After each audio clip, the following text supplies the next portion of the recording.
সুপ্রিয় শিক্ষার্থী, অনেকদিন যাবৎ তোমাদের অনলাইনে ক্লাস চলছে।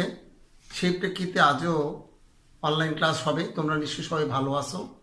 সবাই খাতা কলম নিয়ে বসো, বই খাতা কলম ক্যালকুলেটর নিয়ে বসো। আমরা বিগত ক্লাসগুলোতে স্থির বিদ্যুৎ অধ্যায়ের বিস্তারিত আলোচনা করেছি। আজ আমরা আলোচনা করব স্থির বিদ্যুৎ অধ্যায়ের কিছু গাণিতিক সমস্যা নিয়ে। তাহলে প্রথমেই আমরা আসি সেই গাণিতিক সমস্যাগুলো কি আগে তা জেনে নিই। আমরা প্রথম সমস্যায় আসি, আধানদ্বয়ের মধ্যবর্তী বল নির্ণয় করো। তো ঠিক আছে, দেখো এখানে আমাদের যে তথ্য উপাত্ত দেওয়া আছে সেখান থেকে আমরা কি পাই। এক নাম্বার, এখানে এ বস্তুর আধান Q1 equal to +50 coulomb, B বস্তুর আধান Q2 equal to -60 coulomb, A ও বি এর মধ্যবর্তী দূরত্ব D equal to 10 micrometre equal to 10⁻⁻5 metre. কারণ মাইক্রোমিটারকে আমরা মিটারে প্রকাশ করতে হবে, কারণ এক দূরত্বের এসআই একক হলো মিটার। এই জন্য 10 মাইক্রোমিটার মানে হলো 10⁻⁵ মিটার।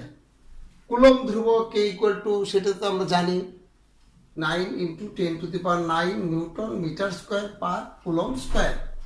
সুতরাং বল F ইকুয়াল টু 5। তো আমরা জানি, আমরা যে সূত্রটা জানি সেই সূত্রটা হলো F ইকুয়াল টু, এটা কুলম্বের সূত্র, তোমরা জানো সবাই।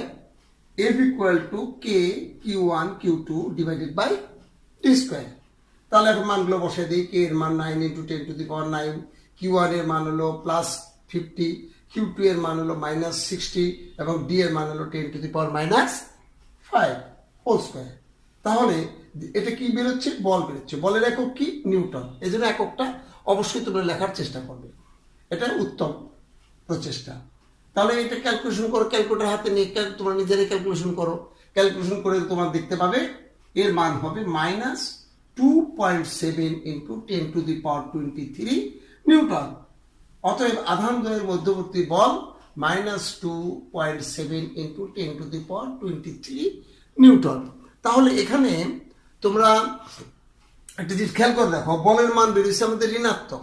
বলের মান যদি আমাদের ধনাত্মক হতো তাহলে আমরা বলতাম বলটি হলো বিকর্ষণধর্মী, আর বলের মান যদি ঋণাত্মক হয় তাহলে বলটি হলো আকর্ষণধর্মী। যদি প্রশ্নটা এমন হতো আধানদ্বয়ের মধ্যবর্তী বল নির্ণয় করো এবং উহার প্রকৃতি নির্ণয় করো, তাহলে বলতাম আধানদ্বয়ের মধ্যবর্তী বল -2.7 × 10⁻23 নিউটন এবং বলের প্রকৃতি হলো আকর্ষণধর্মী। আর যদি প্লাস বেরোবে তখন তোমরা বলবে এটা বিকর্ষণধর্মী। ঠিক আছে, বুঝতে পেরেছো? Thank you. সুপ্রিয় শিক্ষার্থী, এবার আমরা 2 নম্বর সমস্যাটা দেখব। 2 নম্বর বলেছে আধানদ্বয়কে পরস্পরের সাথে যুক্ত করলে মধ্যবর্তী বলের কিরূপ পরিবর্তন হবে। তাহলে এবার দেখি, পূর্বে আমাদের ওই আধানদ্বয় যখন যুক্ত ছিল না তখন আমাদের বল বেরিয়েছে কি? পূর্ববর্তী বল F ইকুয়াল টু -2.7 × 10⁻23 নিউটন এবং এই বলটা হলো আকর্ষণধর্মী। এবার কি হয়, দুইটাকে যদি যোগ করে দিই, যোগ করে যদি আমরা একই দূরত্বে স্থাপন করি তখন আমাদের বলের কিরূপ পরিবর্তন হয় দেখি। আধানদ্বয়কে যুক্ত করলে প্রত্যেকটি আধানের মান হবে Q1 dash equal two Q2 dash equal to 50 + -60, মানে দুইটি আধানের গড় মান হবে। তাহলে 50 + -60, 50 + -60 কে 2 দিয়ে ভাগ করলে কি হবে? -5 কুলম, মানে দুটো আধানই হবে -5 কুলম। তাহলে পরবর্তীতে বল কত হবে? F dash, F dash equal to K Q1 dash plus Q2 dash divided by D square. তাহলে কারণ দূরত্বটা তো একই, এই জন্য ডি ড্যাশ নয়, কিন্তু এখানে শুধু ডি স্কোয়ার। আর আধানগুলো যেহেতু একটু পরিবর্তন হয়ে গেছে মানে, এই জন্য ওখানে Q1 এর জায়গায় Q1 ড্যাশ দ্বারা বোঝানো হয়েছে। তো এখন মানগুলো যদি আমরা একটু বসিয়ে দিই, কে এর মান কত জানো তোমরা? 9 × 10⁻9, আর Q1 ড্যাশ কত? -5 এবং Q2 ড্যাশ কত? সেটাও -5 কুলম এবং দূরত্ব কত? 10 মাইক্রোমিটার, অর্থাৎ 10⁻⁵ মিটার, এটা স্কোয়ার। এটাকে তোমরা ক্যালকুলেটর এখন নিজেরাই হিসাব করো। হিসাব করলে তোমরা দেখতে পাবে যে এই হিসাবের যোগ মানে ফলাফলটা হবে 2.25 ইন্টু 10⁻21 নিউটন। এবং এখানে এই বলটা কি বল হলো? এই বলটা হলো বিকর্ষণ ধর্মী। আর আগের বলটা কি ছিল? আগের বলটা ছিল পূর্ববর্তী বল। পূর্ববর্তী বল F ইকুয়াল টু মাইনাস এত। তাহলে আগেরটা ছিল আকর্ষণধর্মী, পরেরটা হলো বিকর্ষণধর্মী। এবং মানের দিক দিয়ে দেখো, তুমি খেয়াল করো, মানের দিক দিয়ে কি হলো? আগের মানটা কিন্তু বড় ছিল, ঋণাত্মক ছিল, কিন্তু মানে বড় ছিল। মানটা কত ছিল?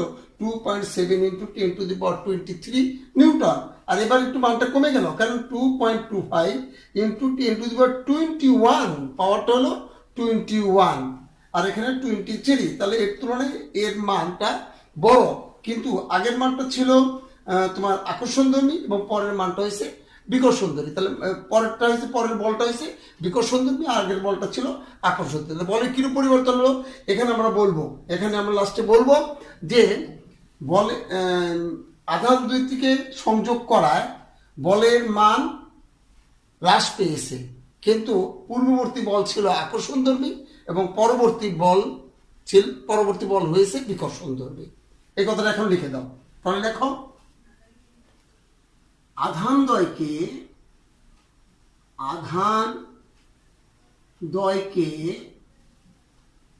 দ্বয়কে যুক্ত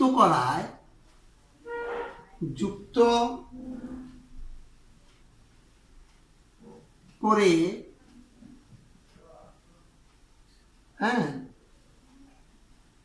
একই ভাবে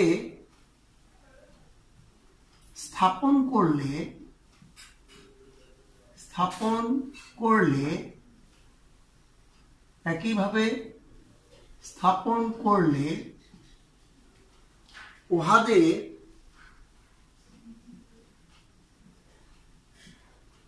মধ্যবর্তী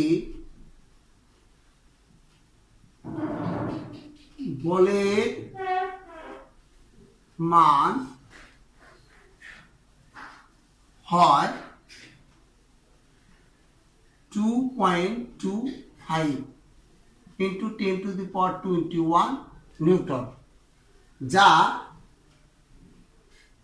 পূর্বের তুলনায়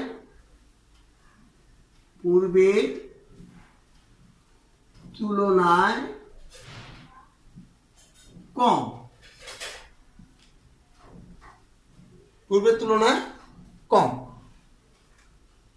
আবার পূর্বে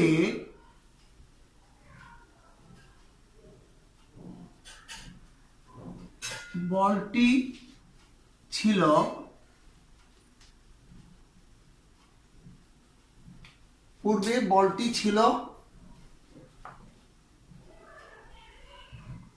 আকর্ষণধর্মী,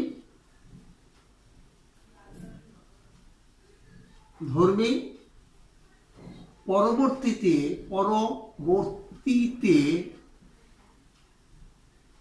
বল হয়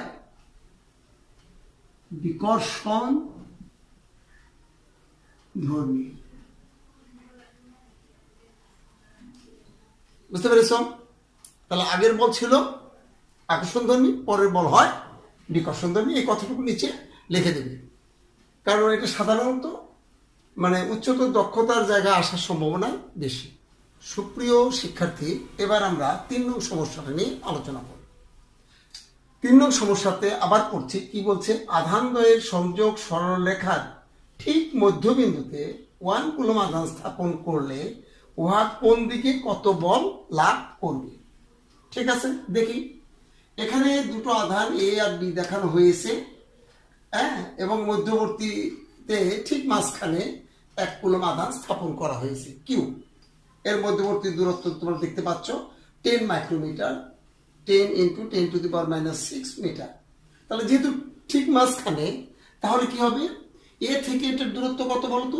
এ থেকে দূরত্ব, তাহলে এই টোটাল দূরত্বের অর্ধেক, অর্থাৎ 5 ইন্টু 10⁻6 মিটার, এবং এই দূরত্বটাও হবে 5 ইন্টু 10⁻6 মিটার। এখানে যে তথ্যপাত্রগুলো দেওয়া আছে সেগুলো কি?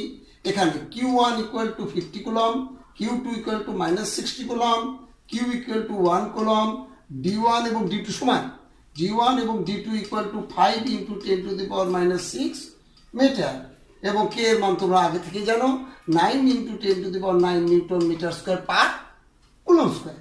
তো এখন এই মানগুলো ব্যবহার করে আমরা আগে প্রথম বের করবো এই দুইটার মধ্যবর্তী বল কি এবং কত, এবং এই দুইটার মধ্যবর্তী বল কত, এই দুটো বল। তাহলে এই দুটোর মধ্যবর্তী বল মনে করি F1। তাহলে F1 ইকুয়াল টু কি দাঁড়াচ্ছে, দেখো F1 ইকুয়াল টু দাঁড়াচ্ছে K Q1 Q divided by D1 square. তাহলে এই মানগুলো যদি আমরা কে এর মান বসিয়ে দিলাম, Q1 এর মান বসিয়ে দিলাম, Q এর মান বসালাম এবং D এর মানও বসালাম। তাহলে এগুলো তোমরা নিজেরাই ক্যালকুলেটর হাতে নাও, হাতে নিয়ে ক্যালকুলেটর দিয়ে হিসাব করো। হিসাব করলে তোমরা দেখতে পাবে এই মান হবে 1.8 into 10 to the power 22 Newton. তোমরা নিজেরা নিজে হিসাব করো।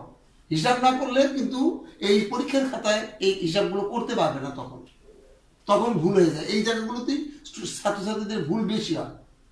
তাহলে আসি এই F1 বলটার কথা কিসে পেলাম, এ এবং এই যে মাঝখানে যে এক কুলম্ব আধান স্থাপন করা হয়েছে, তাহলে সেই আধানের মধ্যে তোমার ইয়েটা পেলাম। এবার আসি F2 এবার হলো বি এবং এই আধানের মধ্যবর্তী। তো দেখি F2 K Q2 divided by D2 square. তাহলে কে এর মান বসালাম, কিউ এর মান 1 বসালাম এবং Q2 এর মান মাইনাস 60 বসানো হলো, D2 এর মান বসানো হলো এবং সবগুলো হিসাব করো।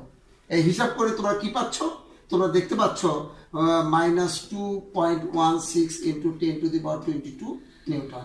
এখানকার 1.8 into 10 to the power 22 newton, that is বিকর্ষণধর্মী। আর F2 ইকুয়াল টু মাইনাস এত, তাহলে এটা আকর্ষণধর্মী। তাহলে এখানে আমরা আকর্ষণধর্মী এবং বিকর্ষণধর্মী মান দেখতে পাচ্ছি, কারণ এই আধানের সাথে এই আধানের যে বল, সেই বলটা হলো বিকর্ষণধর্মী, আর এই আধানের সাথে এই আধানের যে বল, সেটা হলো আকর্ষণধর্মী। তাহলে লব্ধি বলটা কত? লব্ধি বল সবসময় দুইটি বলের সমষ্টি। লব্ধি বল মনে রাখবে, এটা ধনাত্মক হোক আর ঋণাত্মক হোক। হ্যাঁ, যদি দুইটাই লব্ধি বল সবসময় হলো বিয়োগ, মানে এক বড় মানের থেকে ছোট মানটি বিয়োগ হবে লব্ধি বল।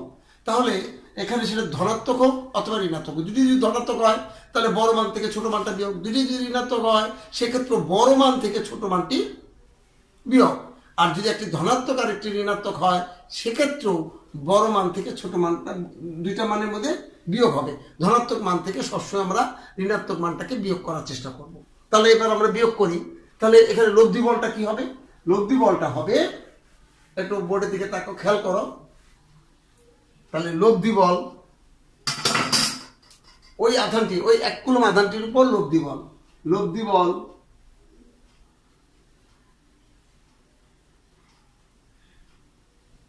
লব্ধি বল F equal two F1 minus F2। F2 থেকেও F1 বিয়োগ করলেও হবে, বিয়োগ ফল। এর মনে রাখবে লব্ধি বল সবসময় বিয়োগ ফল, পার্থক্য।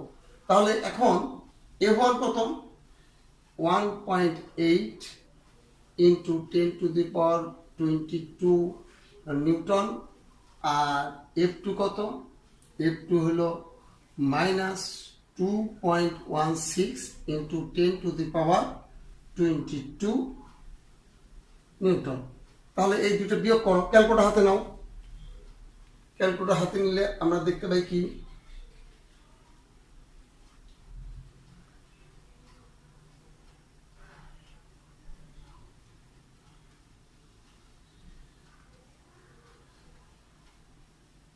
বিয়োগ করলে আমরা পাবো 3.96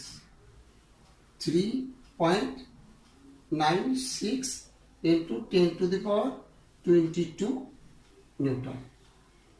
তাহলে লব্ধি বল কি হলো? এখানে বিকর্ষণ ধর্মী হলো। তাহলে এই বিকর্ষণ হবে কার দ্বারা?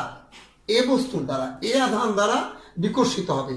তাহলে বলের দিক কোনটা হবে? যেহেতু এ আধান দ্বারা বিকর্ষিত, তাহলে সে বি এর দিকে এগিয়ে যাবে। হ্যাঁ, এর বিপরীত দিকে বি এর দিকে এগিয়ে যাবে। তাহলে আমাদের এখানে জানতে চেয়েছে আধানদের সংযোগ সরলরেখা ঠিক মধ্যবিন্দুতে 1 কুলম্ব আধান স্থাপন করলে উহা কোন দিকে কত বল লাভ করবে, কোন দিকে? তাহলে এত বল লাভ করবে, সেটা কোন দিকে? এ থেকে বি এর দিকে। তাহলে উপরের গাণিতিক বিশ্লেষণ থেকে দেখা যায় যে, লেখো তোমরা সবাই খাতায় লেখো, উপরের গাণিতিক বিশ্লেষণ থেকে দেখা যায় যে উপযুক্ত গাণিতিক বিশ্লেষণ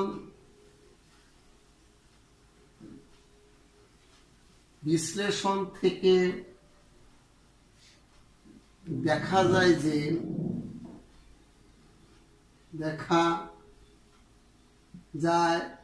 যে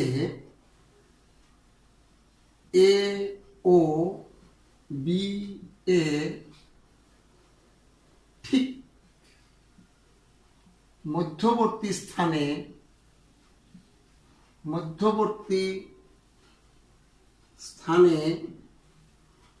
1 কুলম আধান স্থাপন করলে উহা এ থেকে বি এর দিকে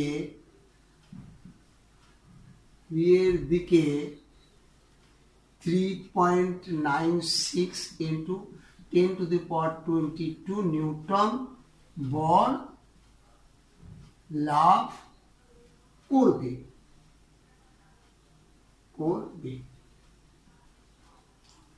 তোমরা নিশ্চয়ই বিষয়টি ক্লিয়ারলি বুঝতে পেরেছো।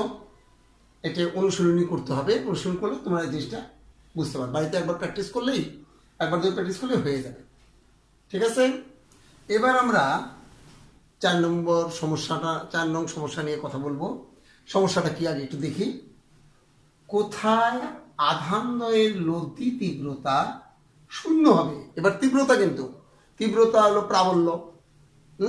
বা প্রশ্নে আসতে হবে কোথায় আধানদ্বয়ের ইলেকট্রিক ফিল্ড শূন্য হবে, একই কথা। অথবা কোথায় আধানদ্বয়ের লব্ধি প্রাবল্য শূন্য হবে, গাণিতিকভাবে বিশ্লেষণ করো। তাহলে কোথায়? এবার একটু বোর্ডে দেখো, আমরা নতুন আবার চিত্র এঁকেছি, এ বস্তু বি বস্তু।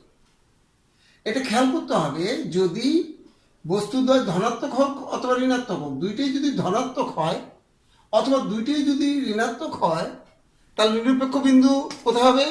আমরা এর আগের দিন আলোচনা করেছি, নিরপেক্ষ বিন্দু হবে মাঝামাঝিতে, দুটোই যদি ধনাত্মক হয় অথবা দুটোই যদি ঋণাত্মক হয়।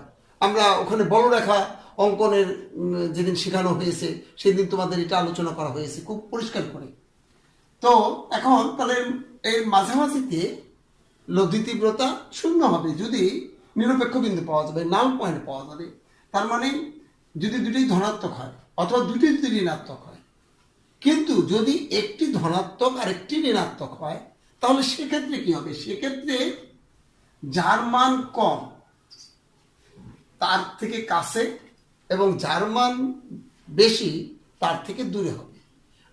মান বেশি বা কম কি জিনিস দিয়ে প্রকাশ করব? মানে, চিহ্নে না, কিন্তু চিহ্ন হলো প্রকৃতি। এটা হলো ঋণাত্মক আধান, এটা হলো ধনাত্মক আধান, এটা প্রকৃতি। মাইনাস দিয়ে কিন্তু আমরা অনেক সময় বীজগণিতে মাইনাস দিয়ে সাধারণত আমরা কমকে বুঝাই, কিন্তু এখানে কম না, এখানে মাইনাস হলো প্রকৃতি। কি প্রকৃতি? ঋণাত্মক প্রকৃতির আধান। আর প্লাস দিয়ে কি বোঝানো হচ্ছে? ধনাত্মক প্রকৃতির আধান। তাহলে এখানে কম মান কোনটা? এইখানে কম, কারণ এখানে 50 কুলম আর এখানে মান বেশি 60 কুলম। তাহলে নিরপেক্ষ বিন্দুটা কোথায় হবে? তড়িৎ তীব্রতা শূন্য কোথায় হবে? এই 50 কুলমের কাছে এবং 60 কুলম থেকে একটু দূরে। তাহলে মনে করি নিরপেক্ষ বিন্দুটা আমাদের এই 50 কুলম থেকে কিছুটা এই দিকে এই বিন্দুতে হবে, মনে করি এই বিন্দুতে হবে। তাহলে এই বিন্দুতে যদি হয় তাহলে এই বিন্দুর দূরত্বটা আমরা প্রথমেই ধরে নিই। মনে করি এই আধান থেকে x মিটার দূরে লব্ধি তীব্রতা শূন্য হবে। যেটা পরিষ্কার হয়েছে, এই আধান থেকে x মিটার দূরে লব্ধি তীব্রতা শূন্য হবে। তাহলে d1 ইকুয়াল টু, এখান থেকে এখানকার দূরত্ব হলো d1 ইকুয়াল টু কি? x metre. তাহলে এখান থেকে এটার দূরত্ব কত? এই x মিটার প্লাস এই দূরত্ব, তারপরে x plus 10 to the power -5 metre d2। আর এটা যদি মনে করো 50, এটা 60 না হয়, এটা যদি 30 হতো তাহলে কিন্তু নিরপেক্ষ বিন্দুটা এই দিকে হতো।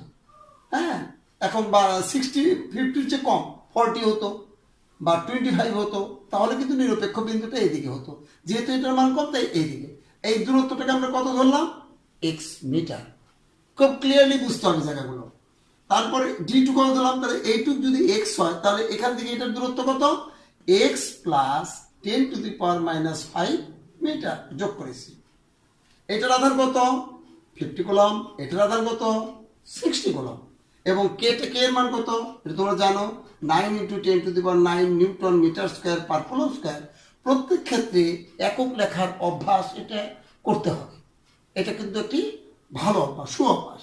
তাহলে এখানে আমরা তাহলে এই আধানের জন্য এখানে তড়িৎ প্রাবল্য আমরা কত পাই? E1 = kq1/d1²। আর এইটার জন্য তড়িৎ প্রাবল্য কত পাই? E2 = kq2/d2²। তাহলে লব্ধি প্রাবল্য কি বলেছি? লব্ধি প্রাবল্য সবসময় কি হয়? লব্ধি প্রাবল্য আমাদের কি বলছে? শূন্য হবে। তাহলে লব্ধি প্রাবল্য এইটা আর এটার যোগফল হবে শূন্য। তাহলে আমরা কি লিখতে পারি? আমরা লিখতে পারি প্রশ্ন মতে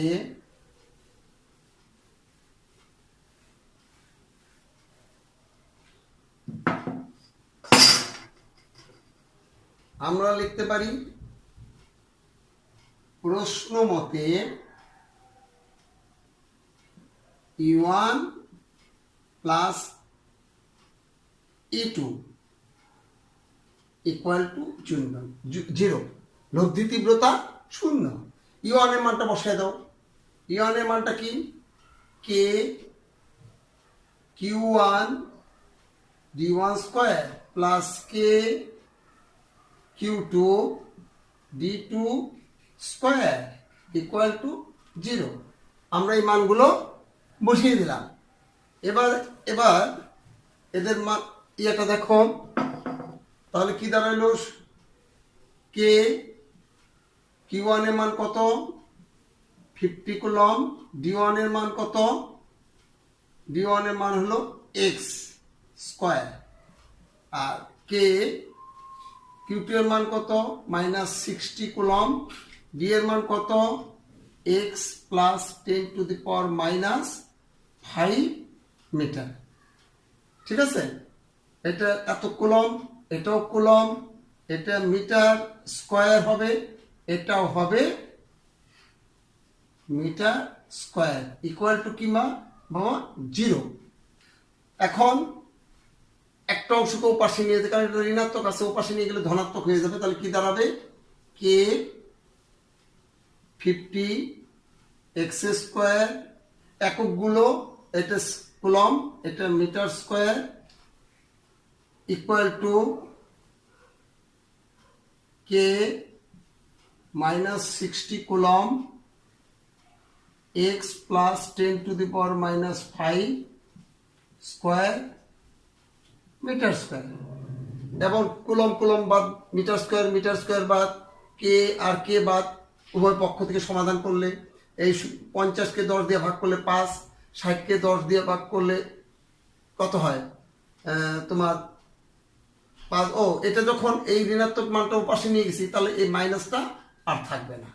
খেয়াল করো যে যেহেতু এই পাশে ঋণাত্মক ছিল, এ পাশে গেলে কি হবে? ওটা ধনাত্মক হবে, বীজগণিতের নিয়ম।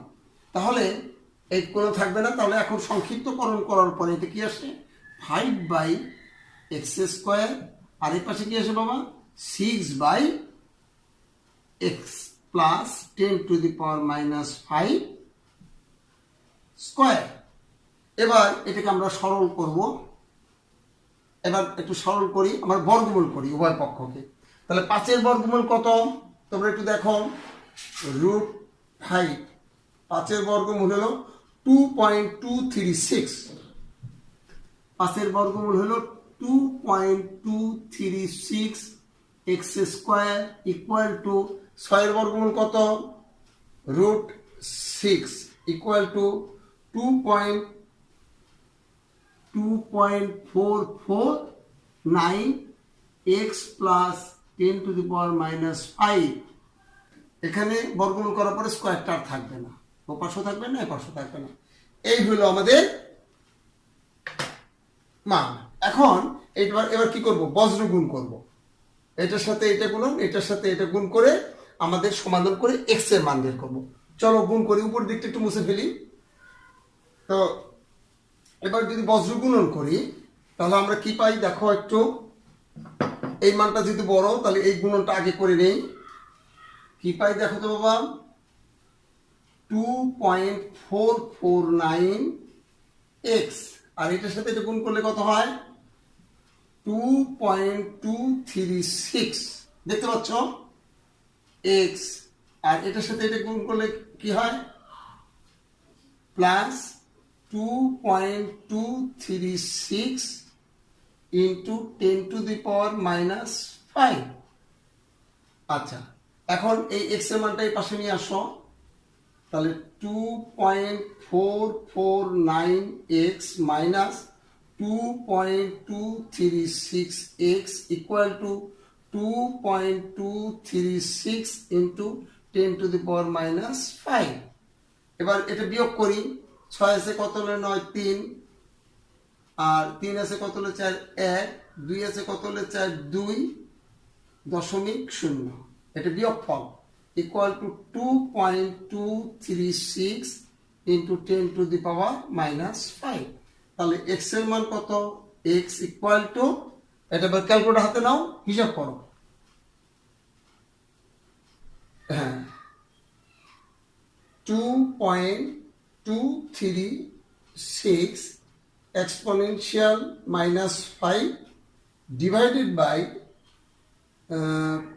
0.213 ইকুয়াল টু, তাহলে কত পেলাম আমরা পেলাম 1.04976 5 ইন্টু 10⁻⁻4 এক্স এর মান পাওয়া গেল, এটা -4। তাহলে এইটা হলো আমাদের এক্স। এক্স মানে এই এ বস্তু থেকে, খেয়াল করো, এ বস্তু থেকে দূরত্ব, এই দূরত্বটা হলো কত, এক্স। তাহলে বি বস্তু থেকে দূরত্ব হবে এক্স প্লাস এটা। তাহলে এখন কিন্তু প্রশ্ন বলছে যে আদান লব্ধি তীব্রতা শূন্য হবে কোথায়, তাহলে আমরা বলবো এটাকে, এটা এক্স, এটা কোন এককে বাবা, এটা হলো কিন্তু তোমার মিটার এককে। তাহলে মিটার একক থেকে যদি আমরা মিটার এককেও তুমি দিতে পারো, তাহলে সুতরাং X equal to 1.04975 into 10⁻⁻4 metre. এখন এটা যদি মাইক্রোমিটার এককে দাও তাহলে 10⁻⁻6 আনতে হবে। 10⁻⁻6 আনতে গেলে কি হবে, সংখ্যাটা কি হবে, আমাদের একটু বড় হবে। তাহলে হবে কত, 104.2 ঘর ডাইনে যাবে, 0.9765 মাইক্রোমিটার।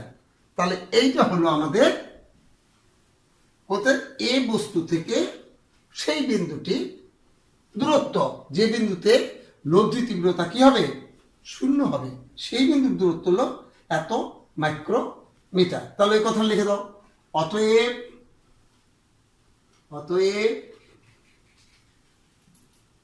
এ বস্তু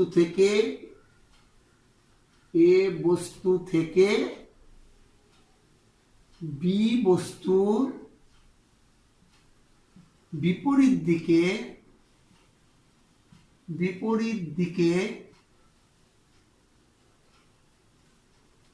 104.975 মাইক্রোমিটার দূরে আধানদ্বয়ের লব্ধি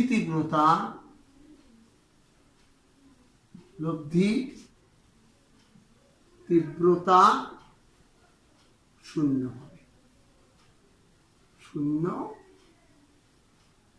হবে।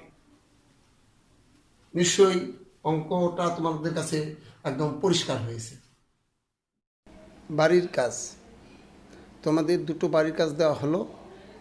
এই অঙ্ক দুটো তোমরাও খুব মনোযোগ দিয়ে করবে এবং টেস্ট পেপার থেকে আরও কিছু